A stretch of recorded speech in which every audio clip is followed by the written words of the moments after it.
Have you ever felt afraid that you're going to turn into one of those people that borrows things and just never gives them back? Well, that's what I'm turning into, and it's time that I finally did a review of this knife that was so graciously loaned to me by a friend of mine. So here it is.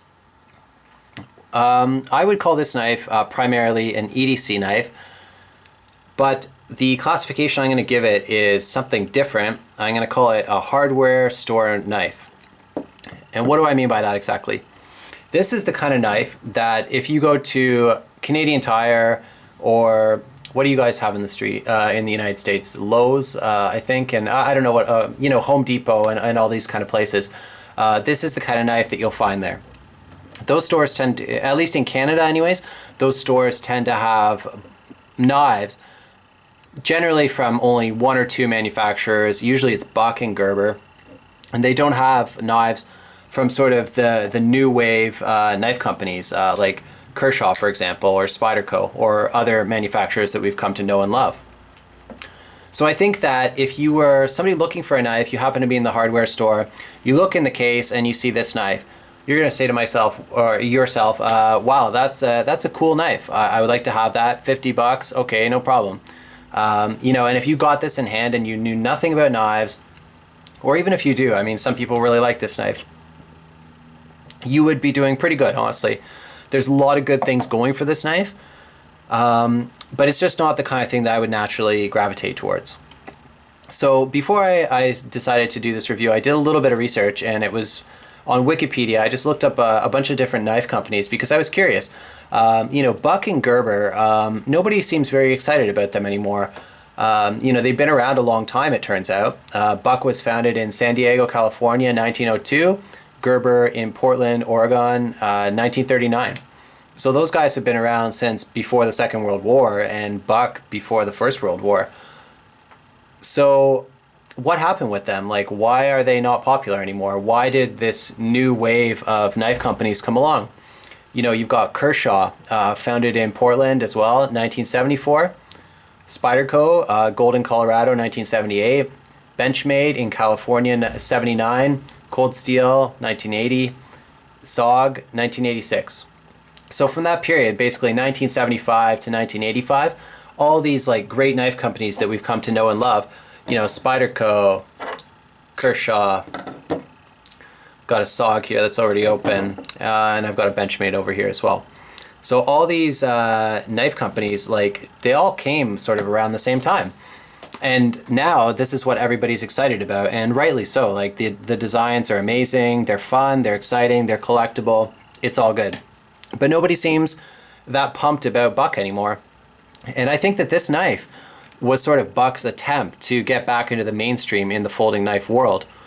You can definitely see that they've incorporated features in the design that are more or less borrowed, I would say, from other companies. You got the flipper, for example, which comes from Kershaw knives.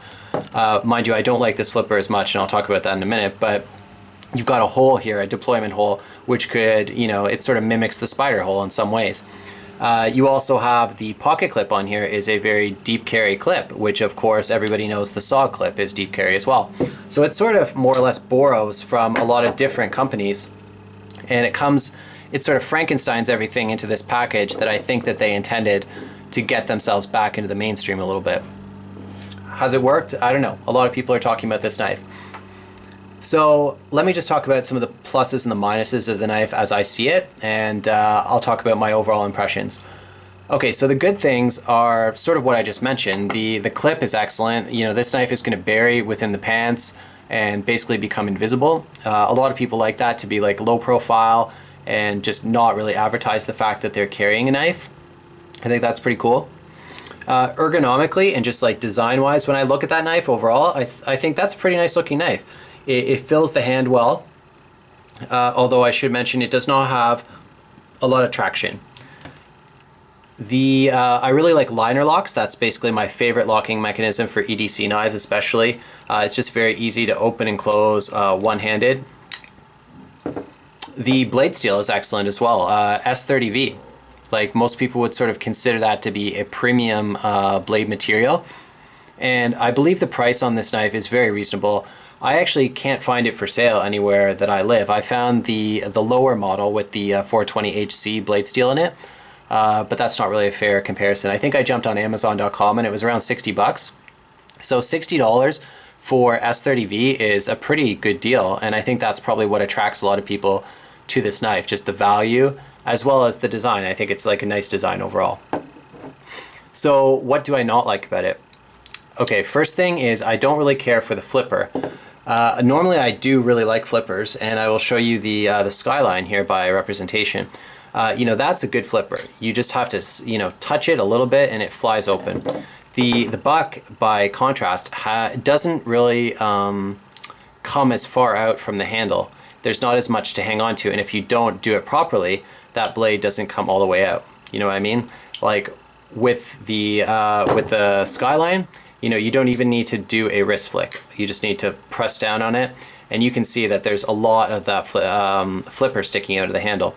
With the Buck, you really need to get the flick going, you know, really well. Maybe give it a bit of a wrist flick to get it to come out, so you can misfire from time to time if you're not good at it. The deployment hole is kind of useless, honestly. I can't flick it open with the hole. You can basically only push it open, so that's kind of an aesthetic thing actually. So I'm going to give it a hit on the deployment speed. I just think that it's less reliable and just not as quick as it should be, kind of thing. There's a serious lack of traction with the handle and the overall design. There's no jimping, top or bottom. The handle is very slick. It's a sculpted G10, but there is no traction at all. It's almost the exact opposite of what you find on cold steel knives, where it's basically too grippy and sort of tears up your pockets, and people have to modify it just so it won't do that. So this is definitely not going to tear up your pockets, and it's very smooth. It feels almost like an FRN or something like that. Inside the knife, it has full steel liners, which is another hit I will give it, because the weight on this knife is 4.4 ounces, and for a 3¼ inch blade, whenever the weight in ounces is higher than the blade length in inches, whenever that ratio gets significantly out of whack, I tend to dislike those designs a little bit. It's just kind of a chunky knife, and it doesn't feel bad. Like anything around 4 ounces is reasonable, but if they milled out the liners, then it would probably bring it down to that 4 ounce mark, or perhaps a little bit lighter, which brings it into a more reasonable EDC realm for me. 4.4 is not too high, as long as you're getting you know, something back for that weight, you know, like a 3.5 inch blade, 4 inch blade, etc. The last thing I will say about it, and it's the kind of thing that a lot of people probably wouldn't notice, but the blade centering is very poor in these knives. I watched some other reviews on YouTube, and apparently it's a major issue with these knives in general. And it's basically touching the liner in this one. I don't know, it doesn't affect, as far as I'm concerned, it doesn't really affect the deployment too much. You know, it's not really scratching up the blade, so for a lot of people that probably wouldn't be a big deal. But I like knives that are nicely centered. I just think, you know, there's no reason at all why they shouldn't be. You know, you can see the Paramilitary 2 here is pretty much perfect. So yeah, that's basically my review. Like, what I would say about the knife overall, it's pretty cool. Like, I think that Buck was on the right track, trying to get back into the mainstream knife market after, you know, obviously falling behind. But what I see from this is just, it's sort of, I can draw an analogy between this and the automobile sector. I just did a video about Detroit not long ago.